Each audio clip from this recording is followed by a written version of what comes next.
Welcome to the Glenn Beck program. Tonight is an episode that you want to DVR and you want to watch with your kids. I'll explain in a bit. Tonight, it's America's civil rights history. You know about the great heroes like MLK, you know about Rosa Parks, you know everything you probably need to know or even want to know about the true evils of slavery. You know that it's one of the worst scars on a republic, and you know it still tears us apart. You know all of those things are true, and you know they're right. In essence, when it comes to civil rights, you know that it is a cake. You know this is a cake. No one's trying to convince you that it's anything other than a cake. But tonight, I want to try to add to your understanding of what this cake tastes like, what made it up, what the layers are of this cake, so you can truly understand. Our great country is in trouble, and you have to understand how the cake is made. Our country has done some absolutely horrific things. But it's like this cake, it's yummy. And since it's made by the cake boss, yeah, it's great living by New York. You can call the cake boss and get a good cake. You know then that this cake is pretty much perfect. But is that true? What's true? You have to cut the cake, if I can, and take it out and look at it. You have to see, could I have a plate? You have to see all the layers of this particular cake. So you can see the layers of the past. How is this made up? What layer is good, what layer is bad, and what are the ingredients so we'll know in the future. So things won't happen like that again. But I warn you, some of the images that you're going to see tonight and tomorrow, especially I think tomorrow, will be disturbing. If you have young children, DVR the show, watch it, and then watch it again later with them. But watch it first yourself. We have 400 years to cover, so this is by no means a complete history. It's to get you into it. 400 years to cover, so let's get started.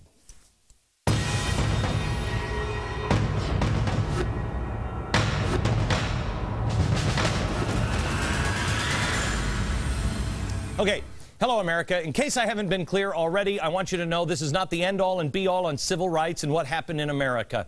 We have 2 hours and 400 years. We have tonight and tomorrow.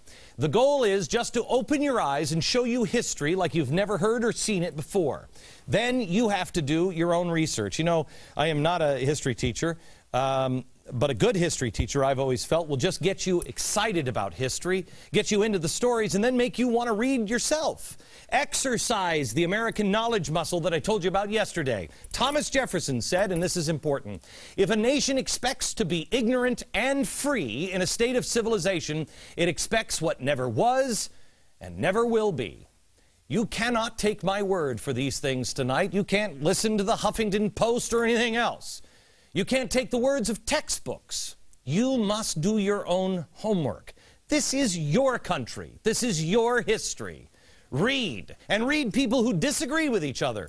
Listen to me, read the things I tell you, and then go check it out on your own. Go read somebody who vehemently disagrees. You find the truth. It's imperative for the Republic. Yesterday, talked to you a little bit about manifest destiny and how manifest destiny is a perversion of divine providence and how the 4 major forces, these, commerce, religion, government, and science, they're all good. But when they collude, there is trouble. All of these forces turned against the Native Americans, as we showed you last night, after initially recognizing their sovereignty. Our founders liked the Native Americans. But then we needed land. Government needed to expand. We needed to make money on it. Religion was telling people, well, they're savages. They're savages. They're not quite as whole. They're sons of Noah. Same thing with science. They colluded, all for the goal of making money or the best for the collective. Well, tonight, I want to take you over here. Let me bring over here on 3. I want to bring you over here. I'm going to bring you into the 17th century. We're going to talk a little bit about slavery. We all learned about slavery in school. We all know the horrors of it. I mean, I remember watching Roots as a kid and thinking, oh my gosh.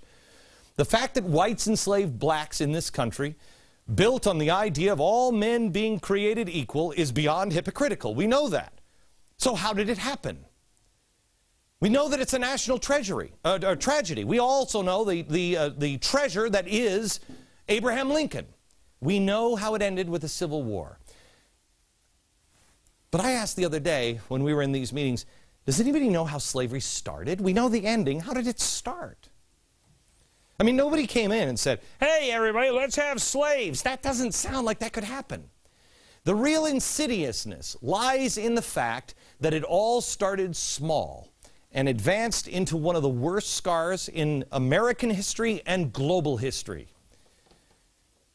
I mean, it's a human atrocity. And it's happened time and time again. At first, slavery wasn't full-blown slavery. In fact, in the early colonial America, it wasn't slavery. It was indentured servitude. Now, what is indentured servitude? Well, indentured servitude is not the same as slavery. I mean, there's some important differences here. In fact, I think it shares many of the same things. Where are we over here? It shares many of the same things that we have in common with today's illegal immigration. I believe that illegal immigration is modern-day slavery. I've said that on the program before, but that's not quite right. Illegal immigration, the way it's happening now, is more like indentured servitude. For instance, if you're an illegal and you're working here in New York, you're barely getting paid enough to rent a bed, not a room, a bed, for 8 hours. Somebody else is going to rent that same bed for the next 8 hours. You have enough time to go sleep in it, and then you got to go back to being at the mercy of your employer. You don't have any real rights. The government's not going to help you. Nobody's going to help you because you don't exist. You're not in the records. In theory, indentured servitude is like that, but indentured servitude promised a light at the end of the tunnel. Because after your contract with the master was up, you got what were called at the time freedom dues. That was usually a little bit of land and a gun. Most important part of freedom dues was freedom. Indentured servitude was a common practice throughout the globe at the time. The English, the Spanish, the Portuguese, everybody was using this indentured servitude. It was like slavery, but not quite. And it's not an American problem. It's a human problem that happened all over the world. Now, there were criteria on which people were used as early indentured servants. But here's what's not taught. If I said to you, was it a white man or a black man that was the master and the indentured servant, you would say it was like this. But the criteria at the beginning was not based on color. It was based on creed. It was non-Christians that were used as servants. Colonists didn't identify themselves as white. They identified themselves as Englishmen or Christians. Whites, blacks, you name it. They were all used for this earliest form of slavery. In fact, if an indentured servant broke a contract, they got the same punishment regardless of color. I mean, if this guy was the owner, this guy ran away, same thing as if this guy ran away. It was Christianity. That's how it was. And if you were Christian, you just said, I accept Jesus, you could get out. I honestly don't know why more people didn't say, I accept Jesus. You really didn't want to do it. Now, this is bad, but this isn't slavery. How did it happen? Nudge. A shift, a slight shift, bit by bit. We shifted, we nudged, we moved just a little bit from servitude to slavery. But how? Well, here's Massachusetts, the first colony to legalize and recognize slavery. Other states soon followed. Why? Because it was profitable, like Virginia. Now, do you know who owned the first state-sponsored slave in America? Who owned? Who was this guy? It puts a slave. You know who it was? His name was Anthony Johnson, except he wasn't a white man. He, believe it or not, was a black man. You ever heard that? How did a black man own a black man? Well, let's start with him. Before he was an owner, what was he? He was an indentured servant. He was a black indentured servant, not a slave. He worked in Virginia, 1621. It's recorded in the census. His name was Antonio. It just recorded his first name and his race. Well, he wasn't considered a